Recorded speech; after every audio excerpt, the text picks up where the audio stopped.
সংসদীয় কমিটির বৈঠকের খবর জানাতে যুক্ত হচ্ছেন সহকর্মী সবুজ মাহমুদ। সবুজ, বৈঠকে কি নিয়ে আলোচনা হতে পারে, কি তথ্য আছে আপনার কাছে, এখনকার খবর জানাবেন বিস্তারিত।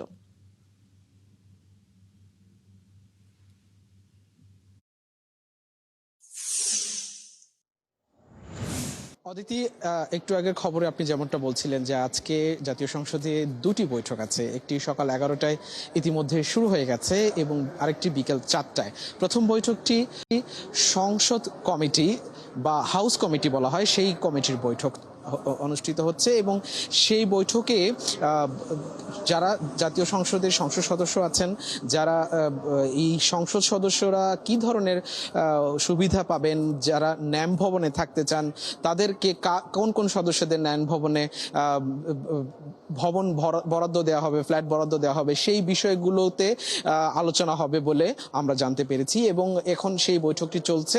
এবং এই বৈঠকের পর আজ বিকেল 4টায় সরকার দলীয় সংসদ সদস্যদের একটি বৈঠক আছে, যেটা সরকার দলীয় সংসদ সদস্যের যে সভাকক্ষ সেখানে অনুষ্ঠিত হবে এবং সেখানে সরকারের বা সংসদের পরিচালনার যেসব কৌশল আছে সেই বিষয়গুলো নিয়ে আলোচনা হওয়ার কথা আমাদেরকে বিভিন্ন সংসদ সদস্যরা যারা এই মিটিংয়ে অংশগ্রহণ করবেন তারা আমাদেরকে জানিয়েছেন।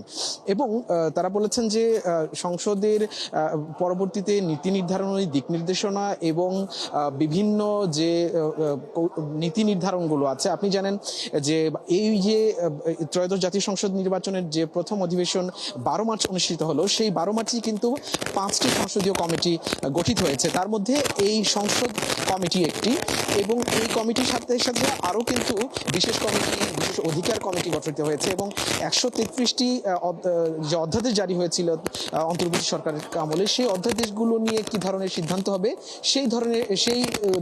সেই সিদ্ধান্তগুলো এই বিকেল 4টার যে বৈঠক সরকার দলীয় সংসদ সদস্যদের, সেই বৈঠকে আলোচনা হবে বলে আমরা জানতে পেরেছি।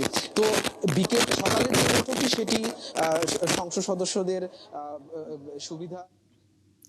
সবুজ, আপনার কাছ থেকে আমরা এই মুহূর্তের খবর জানছিলাম, আপনি আছেন সেখানে, নিশ্চয়ই পরবর্তী খবরগুলো আমরা জানবো। দর্শক, সংসদীয় কমিটির বৈঠকের খবর জানছিলাম সহকর্মী সবুজ মাহমুদের কাছ থেকে।